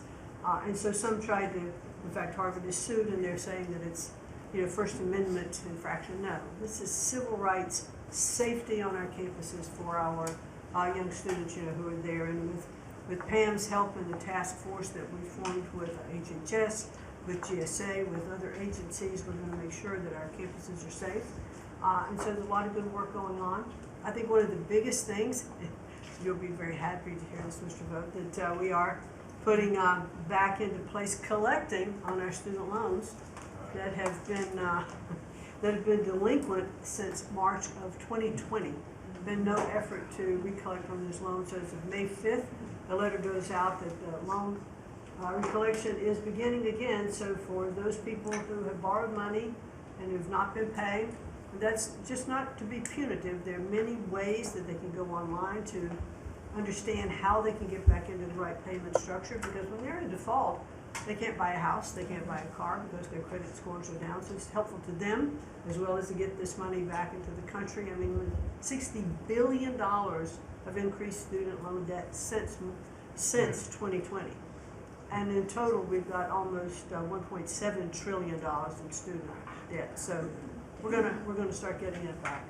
And Scott and his team have been incredibly helpful. We appreciate that so very, very much. And so a lot's going on in the department. And what I would really like, as I'm firing myself, I'd like for you to be known as the education president, because of the best in practice systems that we want to put in every state to incorporate AI, so that we are training these new entrepreneurs and business leaders in our country. We can't do it with the infrastructure we have in place today. So we have to be working on that at the same time. So we're going to be doing that. So thank you for your charge to elevate education so that we are providing for every student access to excellent education. Thank you, sir. Thank you very much, Linda. And what's going on with Harvard and some of these colleges that are taking vast amounts of money, who also have vast amounts? They've got $52 billion and really scamming the public and hiring people like de Blasio and Lori Lightfoot, who were certainly two of the worst mayors in the history of our country, paying them a fortune of salary and having them teach our children how to manage cities and how to manage government. What's the word as of this morning on, let's say, Harvard? Well, we're negotiating with them. When we went back to them to say we welcome them back to the negotiating table, their response was a lawsuit. So Pam and her team are helping work with that. And I am, enjoying the fact not only am I firing myself, but I'm now being sued fairly regularly by different departments of education. But we're staying tough with them.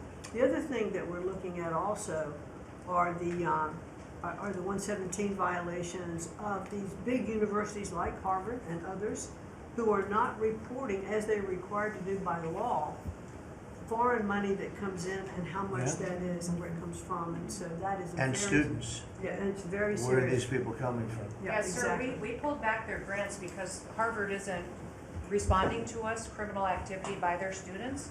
And until they give us that list, they're not getting any more grants from Homeland Good. Security. I think we should pull it back. We did. The students they have, the professors they have, Right. the attitude they have is not American, and I think you should. A grant is a grant. We don't have to give grants. Exactly right. So we'll pull back the grant. All right, very good.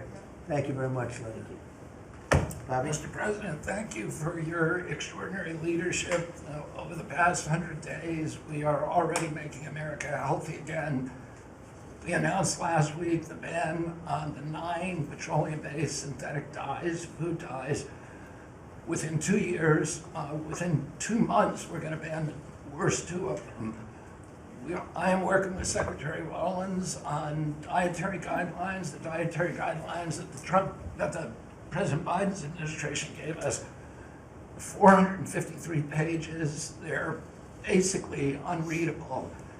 And they are the product of the same kind of politicized science that drove Fruit Loops to the top of the food pyramid. And we're going to do real science, gold standard science. We're going to develop we have till December to do it, but we are working very, very fast together. We're going to get it done by the end of the summer in time to drive change, major dramatic changes in the school food, the school lunch programs over the next school year. I'm working also with Secretary Rollins on the SNAP program and to get sodas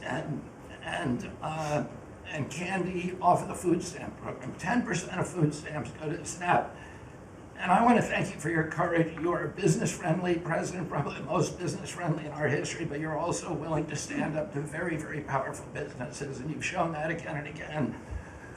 Secretary Rollins had the soda industry come and knock on her door very much, very loudly, and they said to her, well, the SNAP program is not supposed to be about nutrition. She pointed out to them that there is no nutrition in a soda. And they said, well, it's not supposed to be about nutrition. And she said to them, the name of the program is supplemental nutrition. It is about nutrition. And we should, we have 38% of our kids are diabetic or pre-diabetic, and we are paying at both ends. We're paying for the food-like substances that make them diabetic, and then we're being bankrupt. We're spending $1 trillion a year on metabolic dysfunction. It's existential and it's not sustainable. We have, I visited Arizona, West Virginia, Utah, and Indiana in the last 2 weeks, who have all applied for SNAP waivers. We're encouraging, thanks to Brooke Rollins' leadership, all of the states to apply for those waivers. I also visited Utah, which is the first state to ban supplemental fluoride. Florida yesterday passed a bill to ban supplemental fluoride. I'm confident Governor DeSantis is going to sign that.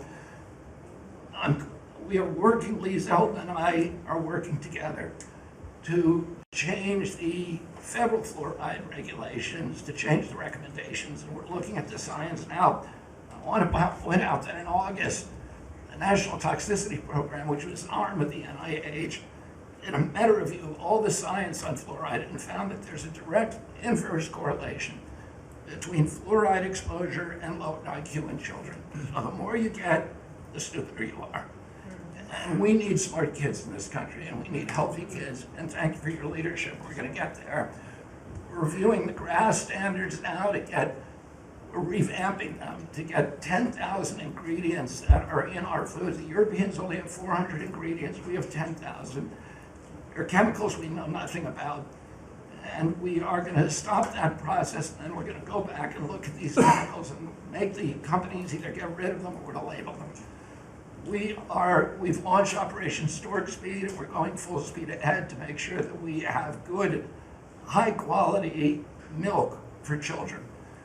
We have launched the autism study at your direction.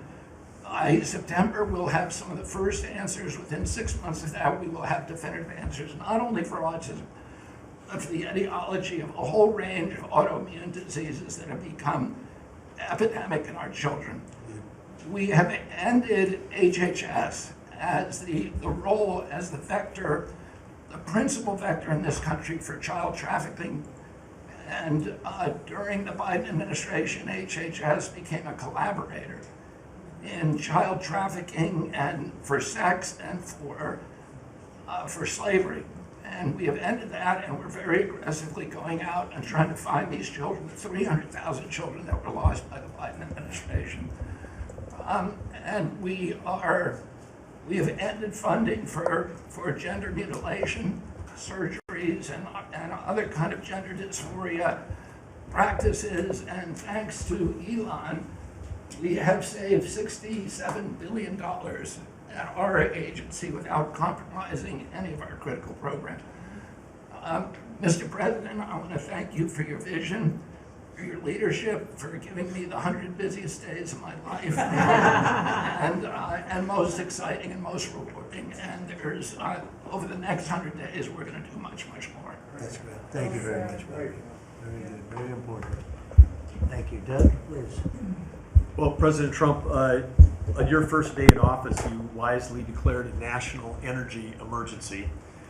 And this was essential because it was the signal that we're going to go 180 degrees from the disastrous and dangerous Biden policies that were based on a climate ideology that was the root cause of the inflation in this country. It was the root cause of wars abroad. It was the root cause of our manufacturing disappearing from our country.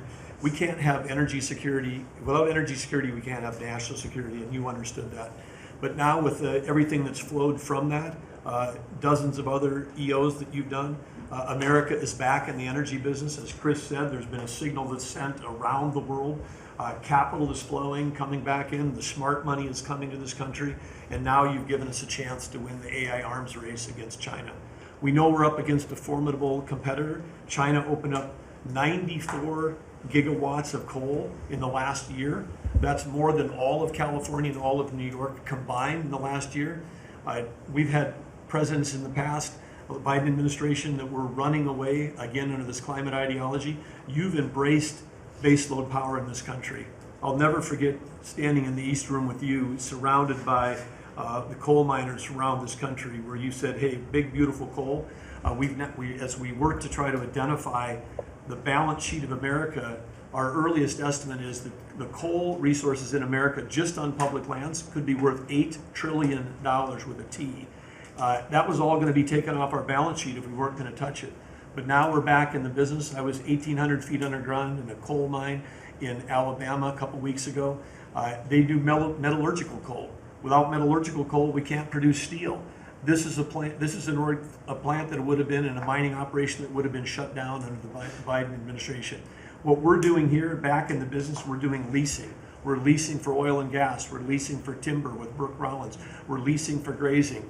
We're leasing for critical minerals, which is key. And when we lease the public lands appropriately and by the law to do that, we're bringing in revenue. We're bringing in jobs. We're helping strengthen America. And so we're treating our natural resources like the American balance sheet they are. And America's resources, the 700 million acres of surface that's public, the 700 million of subsurface, the 2.5 billion offshore, all contain what we need to have self-sufficient supply chains. And so in this, we're focused deeply on critical minerals. The Biden administration put us in a real predicament right now. The whole trade team, the whole cabinet, Susie's jumping in, leadership across everybody, the National Energy Dominance Council. But of the top 20 critical and rare earth minerals that we need for defense, that we need for industry, China's controlling 85% of the refining for that. So we are running at warp speed 7 days a week to try to put ourselves back in business in that way. So, and I want to just close out by saying a couple other things. One is the border. Few people realize that 41% of the southern border is in the Department of Interior. And then we've got a few more percent that come with Brooke and with the Forest Service. But that's been a risk area. Part of the reason everyone was pouring into our country, Biden wasn't enforcing the border laws. They definitely weren't enforcing it on public lands. And so again, using tying two presidents that had a great propensity for action, Theodore Roosevelt in 1907 created what was called the Roosevelt Reservation, 60-foot strip that go from Texas all the way to the Pacific Ocean, because he was worried in some future state there might be smuggling. I don't think he was anticipating human smuggling and fentanyl trafficking, but that has been largely unused. He gave us the authority to transfer that, and so working with Christie and working with Pete, we've transferred that to the DOD. So transferring land from the other agencies like Interior to the Department of Defense, then as Pete said, they can do the detain and assist with the military. And having been down at the border multiple times in recent week, I can confirm everything Christie said. The enthusiasm, the morale of that group is exactly 100% opposite of when Christie and I were down there as governors. I had Border Patrol people say that they were multi-generational service in that law enforcement that said, my wife and I are telling our children never to go into this thing, to go into Border Patrol. People this time were saying, I got a 17-year-old. As soon as they turn 18-year-old, they're signing up. My wife is thrilled. They're going into law enforcement. They're so proud to be serving with you. Everybody I've met, whether it's in a coal mine or at the border, law enforcement, the one thing they say on those trips is, please thank President Trump from all of us, the change that you're making. And I want to say especially this became very dear when we last week renamed a U.S. Wildlife Refuge in honor of Jocelyn Nungare. Jocelyn Nungare, of course, lost her life tragically to illegal Venezuelan gang members in this country in a horrific way. But her mother, Alexis, was at that ceremony. her grandmother was there, and Jocelyn's great-grandmother was there. There are 3 other generations of that family were there. They all wanted to pass on their thank you too, and we've secured her name forever as a sanctuary, and really is saying that every child, every 12-year-old, every child in America should be safe in their own communities, and you've dedicated a beautiful piece on the coast in honor of her. So, President Trump, in your first term, when I had a chance to work with you as governor, you were courageous. The thing that's empowering this amazing group of people around this table, and you've probably assembled the greatest cabinet ever, is that this time you're not just courageous, you're actually fearless.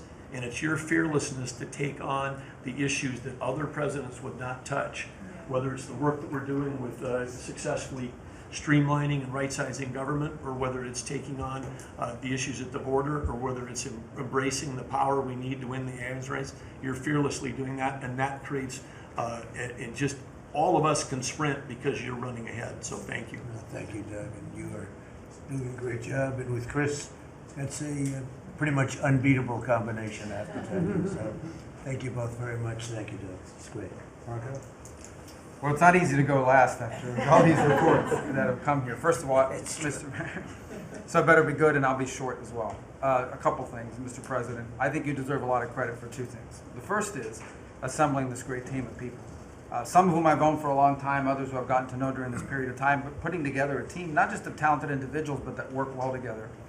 It's something never going to be reported on in the media or fully seen, but it happens every single day. For the most part, I interact with almost everyone around this table at some level, and because of Secretary Kennedy, I'm afraid to eat anything. So, at least in front of him.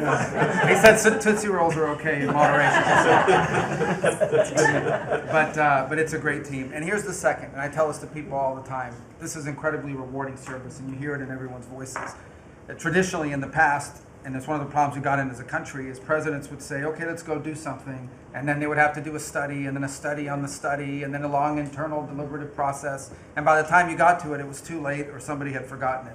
In this administration, it's moving. You know the direction, because you know why you were elected. The American people elected you very clearly, and basically, it's measured, I used to say by days and weeks, now it's measured by hours and minutes, but action is happening. And that's what people want to see. And I'm going to talk about foreign policy in particular, because I'm not sure this is fully appreciated.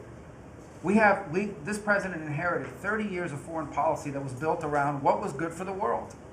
In essence, the decisions we made as a government in trade and foreign policy was basically, is it good for the world? Is it good for the global community? And under President Trump, we're making a foreign policy now that's, was it good for America? I was appointed by you and confirmed by the Senate to be the head of the United States Department of State. Not the World Department of State, not the Global Department of State, the United States Department of State. And what that means is our foreign policy is guided by 3 things. Does it make America stronger? Does it make America safer? And does it make America richer? If something doesn't do one of those 3 things, and hopefully all 3 of those things, we're not doing it. Now, we went out and hired a consulting firm to help us organize ourselves. Luckily, they were free. They're called the Department of Government Efficiency. And they helped us do a couple things. Number 1 is our foreign aid. We were funding some crazy stuff. Crazy stuff. You tell me, how does a puppet show in some country around the world make us stronger, safer, or more prosperous? So we got rid of puppet shows and a bunch of other things. I'm sure there were very good puppet shows. And I'm sure that a bunch of charities in the world can go pay for it, but the American taxpayer should not. We've also, by the way, Mr. President, under your direction, reorganized the Department of State. We had offices within offices within offices that didn't even know they existed themselves, not to mention the rest of them. And so we've begun to reorganize that as a way to be able to empower our embassies and our ambassadors and our regional bureaus to do what many of them signed up to do. And we have a great team of ambassadors you've appointed. They're coming online every single day. Very talented people that are involved. Something else we got out of the business of, wasn't widely reported, or maybe it was. We had an office in the Department of State whose job it was to censor Americans. And by the way, I'm not going to say who it is. I'll leave it up to them. There's at least one person at this table today who had a dossier in that building of social media posts to identify them as purveyors of disinformation. We have these dossiers. We are going to be turning those over to these Was it individuals. me or Elon? We can follow up with the media story. Well, we are going to turn over these dossiers to the individuals, and they'll decide whether they want to disclose it or not. But just think about it. The Department of State of the United States had set up an office to monitor the social media posts and commentary of American citizens to identify them as vectors of disinformation, when we know that the best way to combat disinformation is freedom of speech and transparency. And so that's what we're going to be in the business of doing. We're not going to have an office that does that. Beyond that, Mr. President, and this I'll move quickly because this has been a team effort, we have gone to countries all over the world and said, hey, you want good relations with the United States, you need to take back your people that are here illegally. And we've had historic cooperation. Beyond that, and I say this unapologetically, we are actively searching for other countries to take people from third countries. So we are actively, not just El Salvador, we are working with other countries to say, we want to send you some of the most despicable human beings to your countries. Will you do that as a favor to us? And the further away from America, the better, so they can't come back across the border. I'm not apologetic about it. We are doing that. The president was elected to keep America safe and to get rid of a bunch of perverts and pedophiles and child rapists out of our country. Here's something else we've done.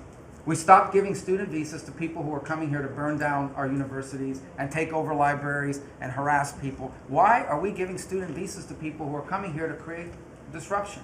And we've taken away the student visas of people that are coming here to do that. It's simple. If you're coming to America to start riots, we're not going to give you, we're going to take away your student visa. And by the way, every country in the world that I travel, 14 countries in 14 weeks, you know what they all say to me? Yes, that's what we would do too. So the only people who seem to disagree with this are a handful of federal judges and a bunch of crazy people who get paid to write and report. So anyway, we're getting rid of that. The last, but now here's some good news. You know, we're going to have the World Cup, the FIFA World Cup, the FIFA Club Cup, and then we're going to have the Olympics. So we have to have a Consular Affairs Bureau. We have very good, talented people there, but we are going to infuse technology, again, working with our consultants, to be able to, millions of people are coming into this country for this. And, but we've done it to improve customer service. For some of us who served in Congress recognize that about a year and a half ago, we had a meltdown under Biden. You couldn't get a passport. You got people calling, I have a cruise on Friday, my passport expires. In the month of March, we processed 2.78 million Americans, their passports. That is the historic, never in any, it's the largest single month processing of passports ever, and we think it's a good way to build the momentum to be able to do the visas. Two last points I want to make. We have a great team that you've built. I want to especially acknowledge Steve Woodcock. This is a person that doesn't have to be doing what he's doing. He has a very good life in Miami, my hometown as well. He has worked incredibly hard, has done it without any agenda, and we need to acknowledge him. I want to acknowledge Mr. Boulos as well, who did something really great last week. They told us this war between the Democratic Republic of Congo and Rwanda is intractable. It can never happen. It will never happen. I sent Mr. Boulos, your envoy. A week later, I look on my schedule, the signing of a declaration of peace between the Democratic Republic of Congo and Rwanda. We signed it at the State Department last week. We hope it will lead now to a lasting, permanent peace that we hope to invite them back to Washington to sign. So two great, and we have a lot of good people working on our teams as well, but these are two great people. Mike Waltz alluded to this earlier, and this is the last point. In the first 100 days of the 47th presidency, 47 wrongfully detained Americans have been returned to the United States, thanks to your leadership and the diplomacy that was exercised to make that happen. 47 for the 47th president in the first 100 days. And that's all credit to you, Mr. President. Thank you for the honor to be able to serve alongside you, for you, and alongside all these excellent people. Well, thank you very much, Marco. Really great job.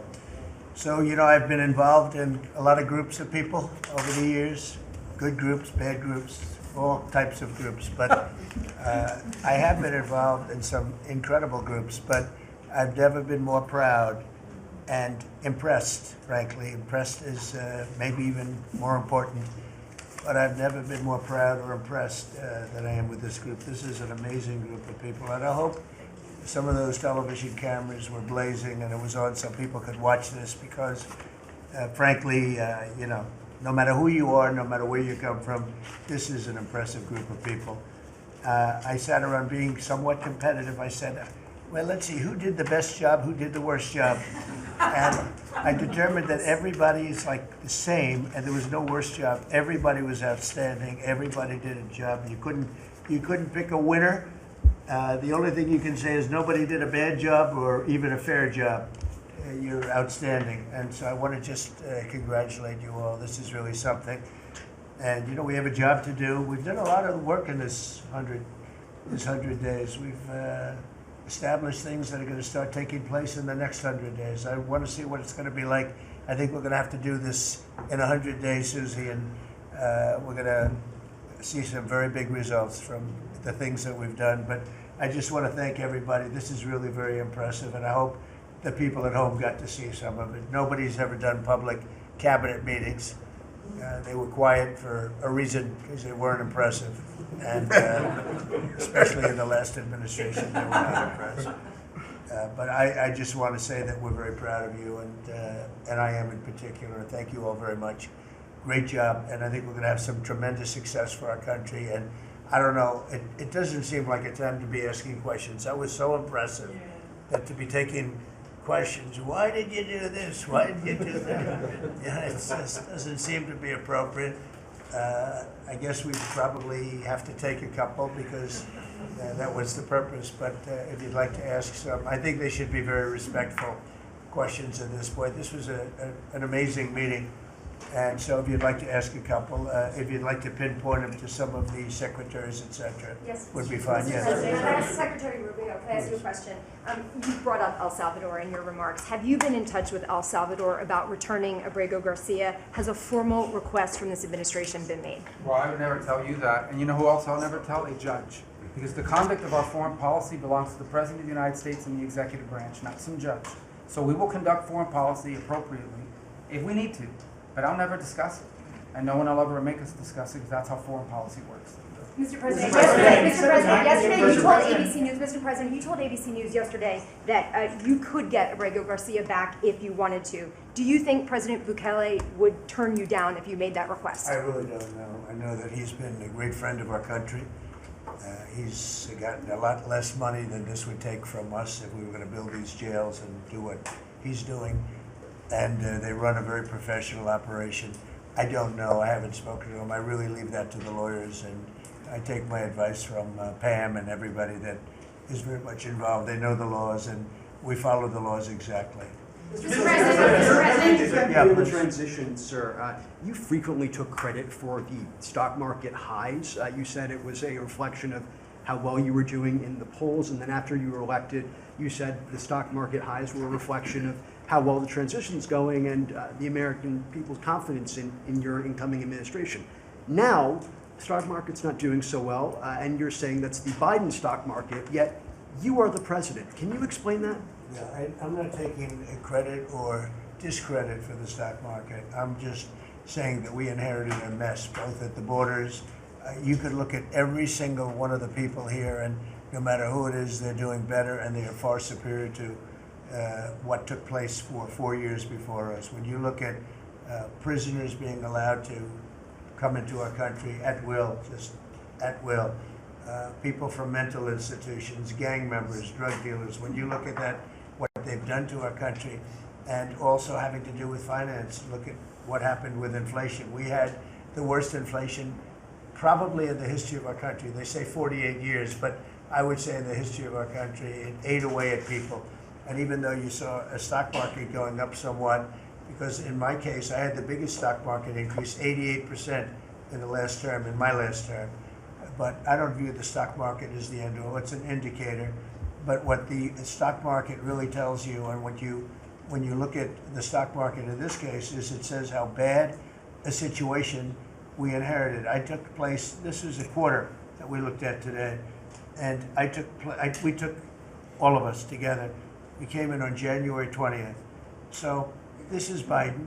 And you could even say the next quarter is sort of Biden, because it doesn't just financially in the history of the world, I believe. I think we're going to do things and we had to do it. We reset the table. We were being ripped off by every single country without exception. I'd have to really think hard for who hasn't taken advantage. And I don't even blame those countries. I blame the person that was sitting right here where I am for allowing it to happen, where our country was ripped off on trade, hundreds of billions of dollars, and now we're doing better than we've done in a long time. You know, we were losing $4 to $5 to even $6 billion a day on trade with Biden.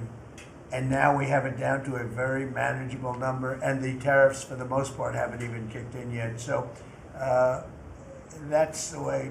Stock markets, to me, are an indication.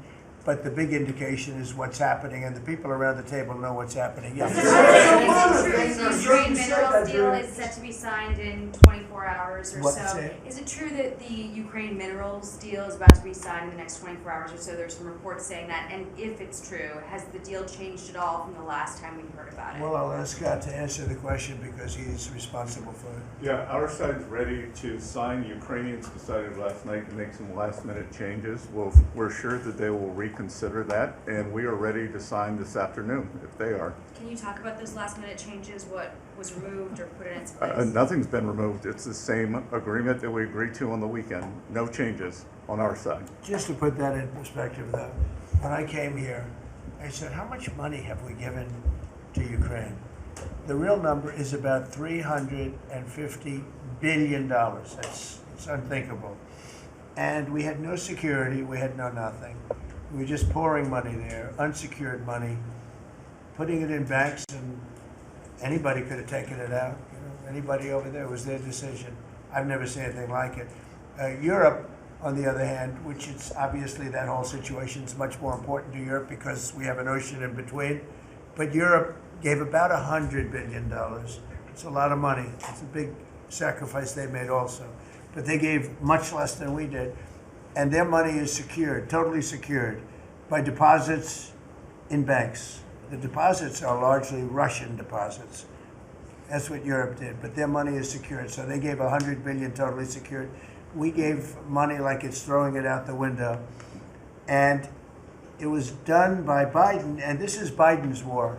This isn't Trump's war. I'm trying to get out. And more than the money, they're losing about 5,000 young Russian and Ukrainian soldiers a week, mostly. There's some people also being killed in towns where missiles should not have been shot, small cities and towns.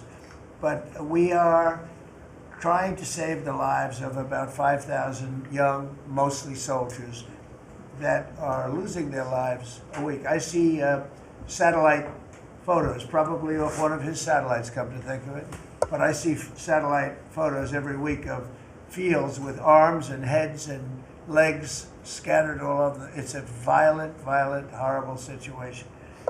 And more important than the money, I want to save the lives of people from other countries that are dying so stupidly, so needlessly, and they're dying. But I said, what are we doing? How did we get into this war? It would have never happened if I were president. Everybody knows, and it didn't happen for 4 years. Wasn't even thought of. I discussed it with President Putin a lot. Ukraine was the apple of his eye, but there was no way he was going to do anything. Zero chance. And I said, you know, we feel foolish. The Europeans are putting up money. It's totally secure. They get the money back. We're putting up much more money. We have absolutely nothing. And I didn't want to make a complicated deal. I didn't want to make a deal that couldn't be made because Ukraine doesn't have very much money. They're going through a very bad period of time. It's been brutal.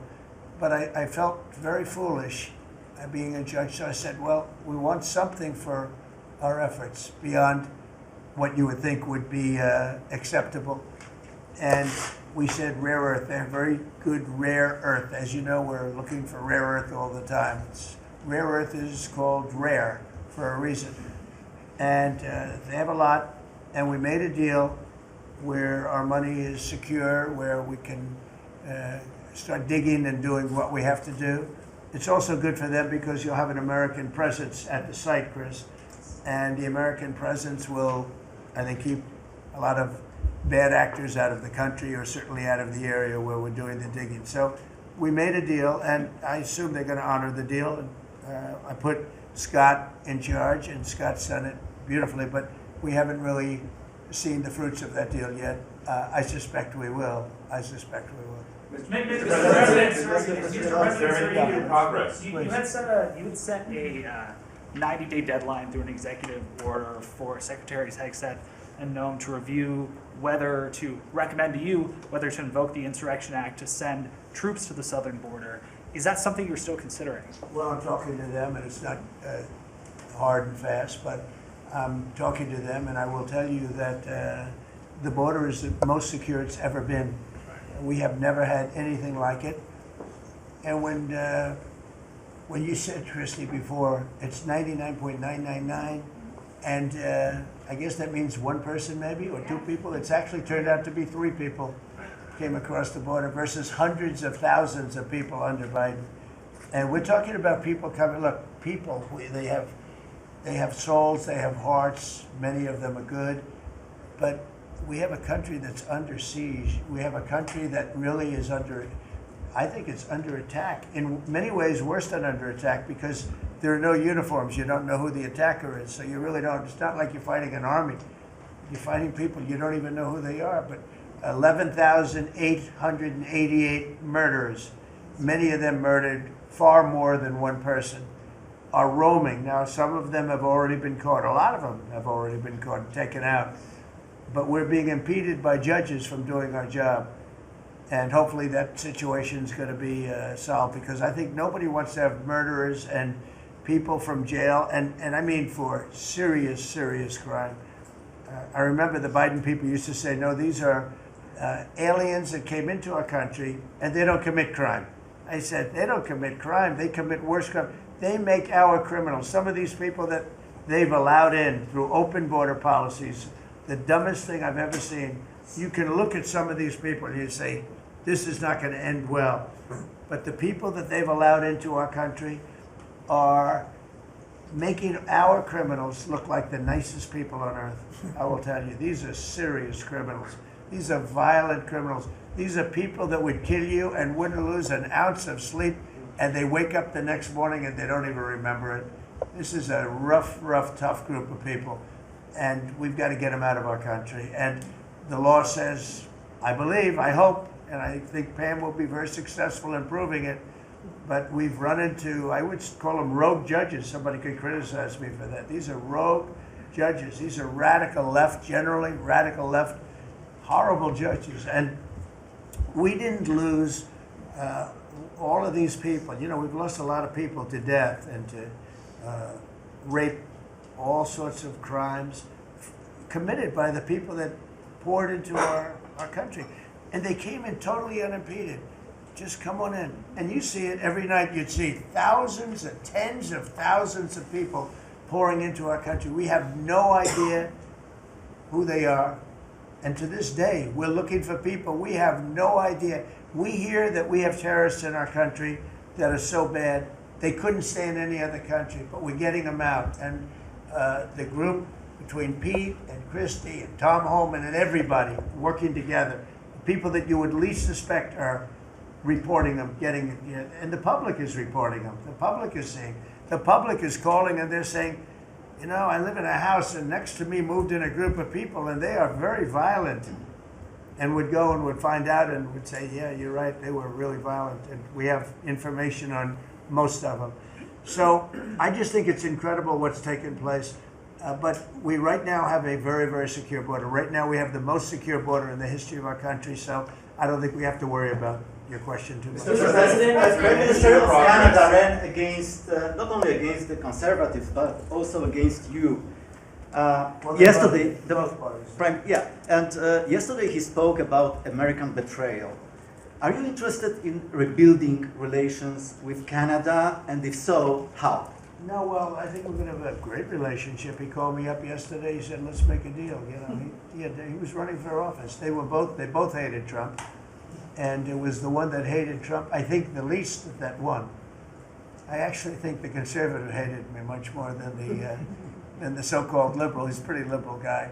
But no, I spoke to him yesterday. Couldn't have been nicer, and I congratulated him. You know, it was a very mixed signal, because it's almost even, which makes it very complicated for the country. It's a pretty tight race. But he's a very nice gentleman, and he's going to come to the White House very shortly, within the next week or less. Mr. President, when will you speak to President Xi of China? That'll happen. I mean, look, right now, and I told you before, they're having tremendous difficulty because their factories are not doing business. They made $1 trillion with Biden, $1 trillion, even $1.1 trillion with Biden selling us stuff. Much of it we don't need. You know, somebody said, oh, the shelves are going to be open. Well, maybe the children will have $2 instead of $30, you know. And maybe the $2 will cost a couple of bucks more than they would normally. But we're not talking about something that we have to go out of our way. They have ships that are loaded up with stuff, much of which, not all of it, but much of which we don't need. And we have to make a fair deal. We've been ripped off by every country in the world, but China, I would say, is the leading one, the leading candidate for the chief ripper offer. There has never been a country that's been ripped off more than the United States of America under some of the dumbest leadership. And it usually starts with the president. And you can go back, and I'm not just talking about Biden. It's been the worst. I mean, the trade deficits and everything else, he's been the worst. But he had no idea what he was doing. And I think somebody ought to look at the auto pen to find out who was really running this country, because it wasn't Biden. Because nobody could agree to what he agreed to. I mean, he put our country at risk, at tremendous risk, and fiscal risk, financial risk. So I think we have it very much. I really believe that the next 100 days is going to be even better than this. Look, I read an editorial yesterday from a group that normally wouldn't write a good, that this is the most consequential presidency in history, in the history of our country. This is not a particular group that would write that kind of an editorial, but they see what we're doing and what we had to do. And I believe if this group, not just me, if this group wasn't here, I think our country was going to be in, if it was lucky, just serious trouble, but a lot worse than that. I think our country could have been a total disaster. Bad things were happening with our country, and we've stemmed the tide, we've turned it around, but we're going to really turn it around over the next 3 years, 3.5 years, we're going to turn it around, and then hopefully it'll be in such great shape. That's my goal, to put it in such great condition that it can't be destroyed. Thank you very much, sir. You mentioned this last night in your speech in Macomb, but we're facing an unprecedented situation where there's a lot of abuses of nationwide injunctions, sort of seemingly designed to curtail your power, specifically when it comes to deporting these illegal, violent aliens that came in under the previous administration. Yeah. Have you spoken to your team about ways to mitigate this and continue to deliver for the American people on that aspect? There are ways to mitigate it, and there's some very strong ways. There's one way that's been used by 3 very highly respected presidents, but we hope we don't have to go that route. But there is one way that has been used very successfully by 3 presidents, all highly respected. And hopefully we don't have to go that way. But there are ways of mitigating that. I want to thank you all very much. I thought this was an incredible cabinet meeting. I think there's probably has never been a cabinet meeting like this. And you've never seen it on tape, that I can tell you. And I want to just congratulate everybody at the table. But we have a lot of work to do, but we're off to a great start. Thank you very much, everybody. Do you enjoy, Mr. President, taking the White House back second time? Thank you, How's your life? Thank you, everybody. I'm working hard. I like my life. I'm working hard, but I like it because we're doing a lot of good for a lot of people. Thank you very much. Thank you. Thank you, everybody. Thank you, sir.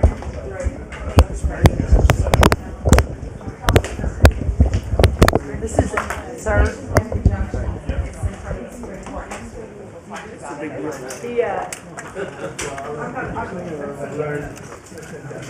Yeah.